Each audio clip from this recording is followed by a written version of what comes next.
За өнөөдөр бүгдээрээ бидний амьдралын бүхий л сонголт, шийдвэр, зорилго, аз жаргалтай болон аз жаргалгүй байдлын суурь шалтгаан болдог хүний хамгийн чухал зайлшгүй хоёр хэрэгцээний тухай ярилццгаая. За энэ видеогоо би хүүхдийн хөгжил травма донтолтоор мэргэжсэн эмч дэлхийд даяар маш алдартай доктор Габор Матегийн судалгаа концепцэн дээр үндэслээд ярих болно. За ингээд сэдвүүрээ орцгоё. Хамгийн ихний зайлшгүй хэрэгцээ бол attachment. За attachment нь хүмүүсээр халамжлуулах, хамгаалуулах, хүсэл хэрэгцээ шаардлага төр үндэслэн сэтгэл хөдлөлийн холбоо байгаа. Хүмүүс бид нар хэн нэгэнтэй сэтгэл хөдлөлөөрөө мэдрэмжээр холбоотой байх хэрэгцээ. Хамаарал, харьяаллын мэдрэмж авах, бүлгийн мэдрэмж авах хэрэгцээ нь маш өндөр байдаг. Бүхэл хүүхдийн амьтдад attachment нь байгалийн инстинкт байдаг. Эрт үеэсээ хүмүүс бид нар нийлж, community үүсгэж, үр хүүхдээ хамтран үүсгэж, ажил үүргээ хуваалцаж, нийтээрээ нийгмийн зохион байгуулалтанд орж амьдарснараа өдий хүртэл бас ингэж хувьсаж, өөрчлөгдөж амьд үлдсэн байдаг. Хоёрдугаар дайны үед нацистуудын хүүхдүүд төр хийсэн нэлийн эвгүй туршилт байдаг. Ял хүүхдүүдэд хоол, нойр, хуурайлах гэх мэт зөвхөн үндсэн хэрэгцээг нөгөөд бусдаар ерөөсөө харилцаа үүсгээгүй, тэврээгүй, дотн дулаан холбоо үүсгээгүй байсан чинь тэр хүүхдүүд 2 нас хүрэхгүй бүгдээрээ нас орсон байдаг. Эндээс хүнд хэн нэгэндээ сэтгэл хөдлөлөөрөө холбогдох, харилцах, бие махбодороо ингээд хүрлцэх, хайрлуулах, тэврүүлэх, өхөөрдүүлэх тийм мэдрэмжээр холбогдох нь ямар чухал хэрэгцээ болох нь харагдаж байгаа. За дараагийн зайлшгүй хэрэгцээ бол authenticity буюу өөрийн үннээр байх хэрэгцээ. Өөрийн биетэйгээ дотоод ухамсартайгаа зөв мэдрэмжтэйгээ холбоотой байх, өөрийгөө яг үннээр нь илэрхийлэх, өөрийнхөө яг жинхэнэ биеэрээ хин гэдгээрээ амьдрах эрх чөлөө хүнд бас зайлшгүй чухал хэрэгцээ байдаг. За тэгэхээр attachment нь гадагшаа чиглэсэн, бусадтай холбогдсон, хамаарсан, ээнигсэн байдлын хэрэгцээ бол authenticity нь болохоор дотгошоо өөрийнхөө үнэнтэйг холбогдох хэрэгцээ байна. Нэг жишээ нь болохоор gut feeling гэж бид нар мэддэг. Дотроос яг нэг мэдрэмж, нэг дуу хоолой, нэг тийм зөв мэдрэмж төрөөд за энэ нэг л биш дээ, энэ нэг л буруу байна да. Би энэ дээр нэг юм дэмжмээргүй байна да, зөвшөөрмөргүй байна да. Үгүй гэж хэлмээр байна да гэж орж ирдэг ч гэсэн бид нар ерөөхдөө хөвчлэн тэрийг ингээд дарддаг. Яг тэр орж ирж байгаа зөв мэдрэмжийг бас authentic өөрийн үнэн гэж хэлж байгаа. Байгаль дээр байгаа ямар ч амьтан өөрийн дотоод зөв мэдрэмжтэйгээ холбогдохгүйгээр амьд үлдэх ямар ч боломжгүй байдаг. Орчин үед бид нар нийгэм, соёлын өөрчлөлтөөсөө хамаарат gut feeling буюу өөрийнхөө дотоод зөв мэдрэмжээсээ ер нь бол таслагдсан байдаг. Тэрийг одоо сонсох чадваргүй болсон байна. Харин айдсын мэдрэмжүүд илүүх орж ирдэг. Тэгэхээр gut feeling-ийн айдсаасаа бас ялгаж сонсож сурах нь айгүй чухал байдаг. За тэгэхээр биднэрт нэг талдаа нэг нэгнтэйгээ холбоотой байх хин нэгэнд ээнэг шиг хэрэгцээ байдаг бол нөгөө талдаа өөрийн үннээр байх, өөрийгөө үннээр нь илэрхийлэх, жинхэнэ биеэрээ амьдрах тийм эрх чөлөөний хэрэгцээ бас чухал байх нэ. Хүмүүс бид нар угаасаа нэг талдаа нийгмийн амтан, нэг талдаа индивидуал буюу хувь хүн байдаг. Тэгэхээр энэ хоёр хэрэгцээнийхээ балансыг зөв барьж, зөв тунгаар авах нь чухал байх нэ. Бидний нийтлэг заагвар ер нь ямар байдгийг бэ? Энэ хоёр хэрэгцээг хэр баланстай авч ер нь чаддсан бэ гэдгийг мэдхийн тулд бид нар бага нас руугаа харах хэрэгтэй. Бидний бага наснд юу болдог вэ гэхээр хүүхэд нэг талдаа аав ээжээр хайрлуулсан, хамгаалуулсан, өхөөрдүүлсэн, тийм санаа тавиулсан мэдрэмжээ аммаараа яг энтэй зэрэгцээд өөрийнхөөрөө бас баймаар байгаа гэсэн мэдрэмж нь давхцаж орж ирдэг. Ерөнхийдөө өөрийнхөөрөө байхаар эцэг их хүлээн зөвшөөрдөггүй, хүчтэй үгүйсгчдэг. Тийм тохиолдлууд бидний бага наснд маш их болсон байдаг.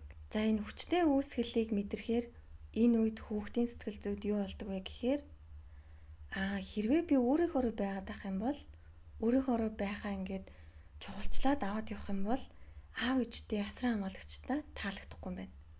Тэгэхээр би өөрийнхөө тэр үнэн байдлаа, өөрийнхөө тэр хүсэл хэрэгцээгээ дараад тэгээд аав ээжтэй тохирох хэлбэрээр амьдрах нь зүйтэй байна гэдэг ухамсаргүй сонголтыг хийдэг. Яг тэгвэл хүүхд өөрөө биедээ амьдрах чадваргүй, бүх амьдрал нь бүх ертөнцийн аав ээжээс бүрэн хамааралтай учраас Цаана бол нөгөө амьд үлдэх хэрэгцээ нь өөрөө энэ шийдвэрийг гаргуулж байгаа гэсэн үг. За энэс хойш хүүхэд gut feeling-ээ сонсож чадгаа болоод өөрөөсөө таслагдаж эхэлдэг. Хүүхэд амьд үлдэхийн тулд өөрийгөө ингээд дарахаар тэр нь хэв загвар темплейт болоод үлдчихдэг. Тэгээд насанд хүрсэн хойноо яг ижлэхэн нөхцөл байдалд орохороо нөгөө бага насны хариу үйлдэлээ гаргаж тавьдаг. Ухамсаргүйгээр энэ шийдвэрийг хийдэг. За тэгээд найз нөхдийн хүрээлэлтэй бусдад таалагдах дүрийг бүтээх, people please хийх, нийгэм хүмүүс юуг сайн гэж үнэлж чинь, юуг cool гэж үзэж чинь, юуг ер нь гоё гэж үзэж чинь тэр болгон руу автоматар бүгдээрээ ингээд дагдаг. Өөрөө яг хүсэж исэн юм уу, хүсэхгүй байсан юм уу гэдг нь ямар ч хамаагүйгээр дагдаг.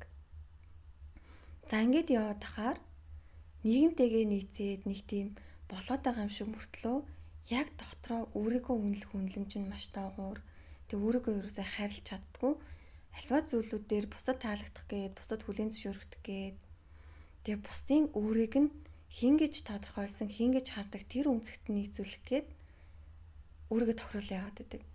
Ингээд яваад хахаар хүн өөрөө гүндээ нэг тийм аз жаргалгүй, ямар нэгэн зүйл дутуу, нэг л тийм дүүрэн биш. Тэгээ өөрийгөө үнэлж чаддгүй, өөртөө сэтгэл дундуур яваад байдаг. Юнгийн psychology-д shadow гэдэг нэг ойлголт байдаг. Бид нар бага насндаа аав ээжтэй асран хамгаалагчтай таалагдаагүй өөрийн тэр хэсгүүдээ, зам чанаруудаа, хүсэл эрмэлзлүүдээ дарчихдаг. Аав ээжд асран хамгаалагч таалагдаагүй учраас тэрийг буруу муу гэж бодоод тэрийг байхгүй болохыг хүсдэг. Ер нь бол би одоо тийм биш, энийг би ингээд байхгүй болгоцсон гэд итгээд явж идэг. Гэхдээ тэр зүйлүүд нь бидний даалт тухамсарт байсаар бид нарыг удирдсаар байдаг.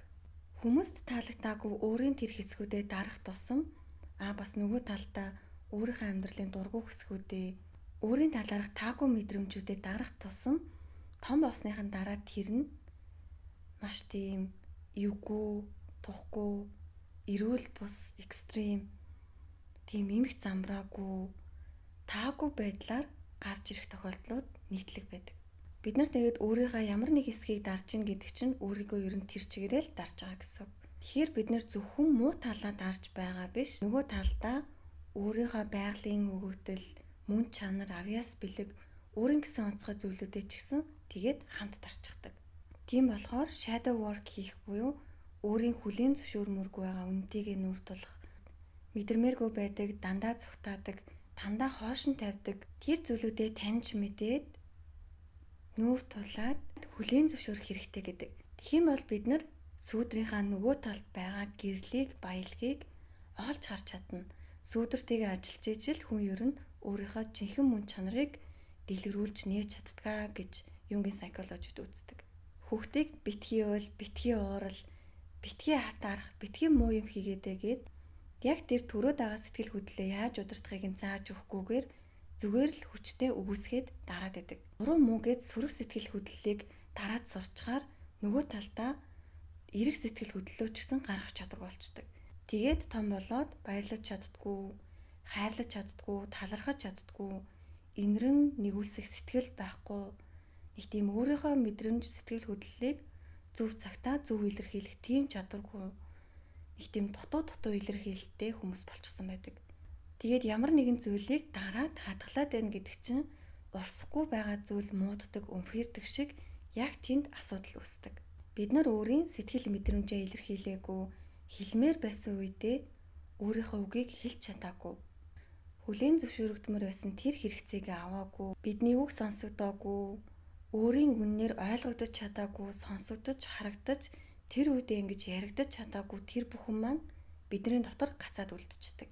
Хамгийн гол нь тэр гацсан бүхэн нь биеийн өвчтний хамгийн ихний суур шалтгаан болдог.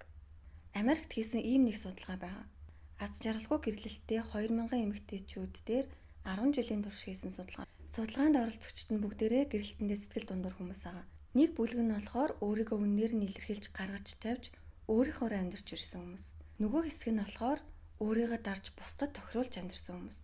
Өөрийгөө илэрхийлээгүй дарж амьдарсан эмэгтэйчүүд нь аз жаргалгүй гэрэлттэй ч гэсэн өөрийгөө илэрхийлж байсан эмэгтэйчүүдээс 4 дахин илүү нас барах магадaltaй байсан гэсэн судалгааны үр дүн гарсан байна. Тэгэхээр энэ бол анхаарахгүй байхын аргагүй чухал үр дүн байна. Autoimmune disease буюу дархлааны эрүүлээс яг өөртөө адилхан эрүүлээсээ буруу таниад устгаад байдаг тэр өвчин, тэгээд астма, харшил, хавдруудын цаад суур шалтгаан нь сэтгэл зүйн суурьтай шалтгаанууд байгаа. Тэр дундаа өөрийгөө яг нөгөө илэрхийлж байгаагүй, өөрийнхөө үннээр амьдраагүй хүмүүстээр энэ тохиолдлууд илүү их гарч байна гэдгийг олон судалгаануудаас гаргаж ирж харуулдаг байгаа. Тэгэхээр бид нар өөрийнхөө үннээрээ амьдарч сурах нь бидний эрүүл мэнд амь насанд хүртэл маш чухал зүйл байх нэ. Ингээд үзэхээр бид нар бусдад холбогдох, харьяалагдах, хамаарах, бүлгийн мэдрэмж авах, гадуур хөдөхгүй байх, тэг ганцаардахгүй төлөө өөрийн үнээр байх хэрэгцээгээ өндөр золиослдог. Тийм одоо хэм маягийг бид нар бага наснасаа бүрдүүлж ирсэн гэсэн үг. Тэгэхээр энэ хоёр хэрэгцээ маань хоёулаа чухал. Хоёулаа бид нарыг ингээд эрүүл, аз жаргалтай, урттай амьдруулахад чухал. Гэхдээ одоо байгаа бидний загвар маань болохоор нэг тал руугаа жоохон хитэрчсэн байгаа болохоор балансыг нь олох нь бидний маш чухал тийм суралцах зүйл болж байгаа. Бас нэг номны талаар ярихад нас барж байгаа хүмүүсийн 5 харамсал гэдэг ном байдаг. За тэн дээр эхний харамсал нь болохоор би бусдын хүлээлтэнд нийцэж амьдрах биш, өөрийнхөө амьдрах зоригтой байсан болоосоо гэдэг харамсал байдаг. Хоёр дахь харамсал нь болохоор би хэд их ажиллаагүй байсан болоосоо хайртай хүмүүстэй надад чухал гэсэн зүйлүүдтэй илүү их цаг гаргаж чадсан болоосоо гэдэг дээр харамсан байдаг. Гурав дахь нь болохоор би өөрийн мэдрэмж, сэтгэл хөдлөлөө үннээр нь илэрхийлэх зоригтой байсан болоосоо гэдэг дээр харамсан байдаг. Харин дөрөв дэх нь болохоор би найз нөхдөдөө холбоо харилцаагаа авч явсан болоосоо гэдэг дээр харамсан байдаг бол тав дахь харамсал нь би өөрийгөө аз жаргалтай амьдруулсан болоосоо би өөр нь яагаад өөрийгөө тийм аз жаргалгүй амьдруулад дууссан болоо гэдэг дээр харамсан байдаг. Ингээд харахаар бид нар амьдраад өтөл насанд хүрээд үхлийн өмнө ирэхдээ attachment болон authenticity-гийн хэрэгцээгээ өөртөө өгч чадаагүйдээ л харамсаж байгаа. Тэгэхээр бүгдээрээ бусадтай холбогдсон харилцаа холбоо, хамтын мэдрэмжээ хөгжүүлэнгээ авч явангаа өөрийн үннээр амьдрах нь бидний амьдралын хамгийн өгөөжтэй, бидрийг тийм аз жаргалтай, амар тайван амьдралд хүргэх хамгийн том даалгавар ахнэ. Тийм болохоор бүх хүн нэг нэгэндээ заавал таалагдах албагүй. Энэ олон хүн донд чамтай санал нийлэх хүн байна, нийлэхгүй ч хүн байна. Үзэл бодол, үнэт зүйлээрээ нийлэх хүмүүстэйгээ нийлээд харин бүх хүн таалагдах гэд хичээгээд авах хэрэггүй. Бүх хүний хүсэл хэрэгцээнд нийцэх гээд өөрийгөө хүчлээд авах хэрэггүй. Зарим нь чамайг дэмжихгүй, хүлээн зөвшөөрөхгүй, хүндлэхгүй байлаа гэд чи дутуу ч юм уу муу хангалтгүй гэсэн үг юусоо биш. Өөрсдийн type, vibe нийлдэг хүмүүсээсээ, үнэт зүйлээрээ нэгддэг хүмүүсээсээ л attachment-ийн хэрэгцээгээ аваад босоод үедээ өөрийн үннээрээ бай. Бага насндаа болохоор биднэрт сонголт байгаагүй болохоор attachment-ийн төлөө authenticity-гээ золиослсон байдаг. Харин одоо бид нар насанд хүрсэн болохоор энэ хоёр хэрэгцээний тэнцвэрийг олж сурах хэрэгтэй. Тэгжээч л бид нар аз жаргалтай, амжилттай, амар тайван амьдрах нэ. Мэдээж өөрийн үннээ оновчтой, тохиромжтой, зөв гаргаж сурна гэдэг нь хүнээс маш их дотоод хөгжил, зориг, өөрийгөө хайрлах хайр шаарддаг зүйл. Гэхдээ энэ нь маш өндөр түвшний аз жаргал, эрх чөлөө, амжилтыг мэдрүүлдэг болохоор хангалттай үнцэнтэй. За тэгээд яаж энэ хоёрын тэнцвэрийг олох вэ? Яаж өөрийн үннээр амьдрдаг, зоригтой хүн болох вэ гэдэг бол дахиад тусдаа сэдв. Authenticity-г хэрэгжүүлэх хамгийн ихний одоо энгийн алхмууд нь болохоор өөрийн бие, мэдрэмж, сэтгэл хөдлөлөө сонсох. Яг ингээд хүний бие бол маш ухаалаг. Аливаа зүйл дээр бодож амжаагүй байхад бие хариу үйлдэл үзүүлсэн байдаг. Бид нар тэгдэг шүү дээ нөгөө өөрийн мэдлгүй хийчлээгээд тэгэхээр биеийн реакцуудаа маш сайн анзаарах хэрэгтэй. Бие чинь өөрөө яг өөрийнхөө үннийг мэдчихэдэг. Дараагийнх нь болохоор үгүй гэж хэлж сурах. Шаардлагагүй зүйлүүд дээр дарамтанд ороод байгаа, санал нийлмээргүй байгаа, тухгүй байгаа, дэмжмээргүй байгаа зүйлдээ маш хэвэнээр, эрүүлэр үгүй гэж хэлж сурах нь маш чухал. За тэгээд энэ сэдвийг өөрөөрөө оруулаад, гаргаад, мэдрээд ярихын тулд өөр дээрээ маш олон authenticity-гийн туршилтуудыг яг өөрийн үннээрээ байх болон үннээрээ байхгүй байх үеийн сэтгэл зүйн туршилт, ажиглалтуудыг маш их хийсэн. Тэгээд олон тохгүй нөхцөл байдалд өөрийгөө оруулж, туршилт хийж, дүгнэлт гаргасны үндсэн дээр өнөөдөр ярьж байгаа. Тэгээд маш богино байлгах гэж хичээлээ. За тэгээд өнөөдөр ярьсан зүйлүүд маань та бүхэнд харах үнцэг, санаа, эрх зүйлэл төрүүлнэ гэж найдаж байна. Тэгээд баярлалаа.